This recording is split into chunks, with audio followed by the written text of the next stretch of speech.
Now, to be honest, I didn't really know how to do this story because he technically never died, but we never saw him, so I'm assuming he died. But yeah, now our story beginning Dark of the Moon, where we would see Sentinel basically put about to kill Ironhide, and this is where Jolt will come in and use his whips to basically grab Sentinel's gun and move it towards the side, right? Missing Iron Knight by a bit. And Iron Knight, seeing this, quickly takes out one of his cannons and shoots Sentinel's blaster and pretty much blows it up. And Sentinel gets injured. Bumblebee will quickly transform and rushes in and sucker punches Sentinel straight in the face. And Jolt will jump in and uses his electricity abilities to basically shock Sentinel a bit. And Iron Knight and Bumblebee and Jolt all work together to basically pummel him. But Sentinel manages to defeat them and manages to get these pillars before Oximus comes. Don't worry, none of them are dead. All of them are fine. And pretty much most of the movie will play out the same. But this is where things would get interesting as we have more Autobots than we did in the original. As Oximus, the Wreckers, Ironhide, Bumblebee, Ratchet, Sideswipe, Dino, Jolt, and Q are all there. Now, obviously, Optimus will still lose his trailer, and the Wreckers have to go in to basically hold off Shockwave. And Optimus is on him by himself, while the other seven Autobots basically work together to basically take down the Decepticons. Now, some Autobots get captured by Decepticons, and one of them was Bumblebee. The only Autobots that are now captured are Iron Knight and Jolt, along with Sideswipe. The three of them wonder what they can do, but Iron Knight decides to make a plan. He decides they should use their stealth force to basically overwhelm them and basically help the other Autobots escape. Sideswipe and Iron Knight will be focusing on their basically put he would order Joe to basically sneak behind the Decepticons that are guarding the other Autobots and pretty much free them, while him and Sideswipe will basically be the baits, the distraction. And both Sideswipe and Iron Knight use the stealth force to basically shock the Decepticons a bit because yes they have seen it, but now the Autobots just come in like that. And Jolt will quickly come behind some Decepticons and kill them quickly and manages to flee the other Autobots. And all of them will work together. And in this timeline, Barricade dies like here right now. I don't really know how he survived, but he's dead. We won't see him in the last nights. Like he's dead. But to be fair, I think he did die in Dark of the Moon and somehow got revived. So maybe we'll see him, maybe we won't. Who knows? But pretty much the Autobots managed to kill pretty much every Decepticon like they did in the original, along with Soundwave, yes. And pretty much they would go straight towards the battlefield and go straight to fighting the Decepticons. Now, the Wreckers are busy holding off that big ton Decepticon. I forgot what his name was, but the Wreckers are busy holding it off. Now, in this timeline, instead of the Optimus coming in his rage moment, it's actually the Autobots who are doing the rage moments. As Iron Knight is extremely pissed and just tired, and all of them rush in, using their weapons and everything to kill the Decepticons left and right. And Iron Knight will tackle down and kill Shockwave the same way Optimus did, and he uses Shockwave's weapon to basically destroy or bring down the pillar. Now Sentinel will come down and he gets ready to fire, but Optimus comes in. Now Megatron rushes in and he starts helping out Sentinel as he realizes their plan might go to hell if Optimus just kills Sentinel and manages to defeat them. So Megatron and Sentinel work together, but also the Decepticon dropships start coming towards them. Ironhide and Sideswipe are busy shooting down the Decepticon ships, while the other Autobots are busy focusing on taking down the Decepticons. And since the Autobots don't really have to worry much because they have more members, it's actually way more easier. And with Prime's flying capabilities, he'll manage to basically kill Megatron the same way. Only difference is he has his arms. And Sentinel though, he would beat Sentinel pretty badly. And Iron will come in and start shooting at him, and both of them will work together to basically kill Sentinel. And with that, the movie would end off pretty much a bit differently. But we would cut to Age of Extinction. Now, pretty much, how would this movie take place? Well, when Oxmus gets awakened by Kate and everything else will go the same.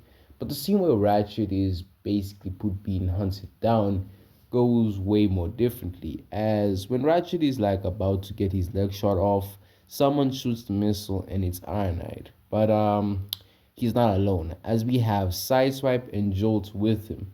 And both of them will work together. Well, the three of them will work together to help Ratchet escape. And since there's four Autobots, and since like I really highly doubt Cemetery Ring can do anything against that many. I mean, they barely managed to kill Ratchet, and the thing is, Ratchet was holding back, so that makes it even worse. If they could barely kill someone that was holding back, they're not really gonna do nothing. And no, Lockdown is overrated. This man is hella weak. But yeah, pretty much Lockdown does chase them, and Ironhide would basically be fighting off Lockdown, while Ratchet, Sideswipe, and Jolt all work together to help him out along with Cemetery Wind. And they pretty much overwhelm them and have to force them to retreat, while the Autobots quickly go back to base. Well, sorry, not back to base, back to that location where the other Autobots are. And Optimus will come the same way he did in the original. And the only Autobots that are not there are the Wreckers, Dino, and Q. And yeah, so that means Oxmus, Hound, Crosses, Drift, Bumblebee, Jolt, Sideswipe, Ironite, and Ratchet are the only Autobots there. Now, Oxmus is quite shocked to see, well, not quite shocked to see a few Autobots, but he's quite shocked to see there's a few left, but he's wondering where the others. Arnold would inform him that the Wreckers didn't really make it, as they're the reason why he managed to escape from lockdown, actually. And some of his forces along the cemetery win. While Jolt would explain that he managed to escape thanks to Q, who managed to hold him off towards the point that Bumblebee and him managed to escape. While Sideswipe explains that his buddy Dino basically took a bullet for him and pretty much sacrificed himself to save him. And Ratchet would explain that the three of them, Iron Knight, Jolt, and Sideswipe, actually came to save him. And Bumblebee would explain that he came like to help our Hound, Crosses, and Drift when they were getting ambushed and all that. And the Autobots will basically come together to basically find out what's going on. And the rest of the movie will play out the same, but there is a slight difference. Like at the end of the movie, where Kay tells Oximus that humans make mistakes, Iron will come in and says something interesting. And how many of those mistakes cost you your allies and friends? And here on this makes Cade think for a bit, as a lot, a lot of mistakes. He says that it's a lot. And here on this, Arnold will say, then how the hell do you learn from them if you still do the same mistake? And here on this does make Cade think to himself. He does have a point, because they've been doing this and they still haven't learned. So Cade does keep quiet from this, and Arnold just looks at Cade and just walks away. And Optimus, after hearing that, is like, okay, so you humans suck at learning from your mistakes. I see. And pretty much Oxmus is not really like, he's not gonna be like the same way where he comes in to save humanity. Like, I'm not gonna lie, this man is way for like more willing to leave than ever. Like, worse than he was. He's just willing to just abandon humanity completely. Can't blame him though, because they still didn't learn from the mistakes. I mean, the last night explains it, they still didn't learn. But yeah, now we will basically cut to when the Autobots get the seed, but still get shot down by KSI drones. And Iron Knight, Ratchet, Hound, and Bumblebee are the ones who get off and all that. And the four of them basically work together to basically take down multiple Decepticons. No, sorry, multiple KSI drones. No, I don't really care. Decepticons, KSI drones, doesn't matter. They're the bad guys at the end of the day, and they're led by Megatron. No one cares if he's Galvatron. He was only Galvatron for one movie.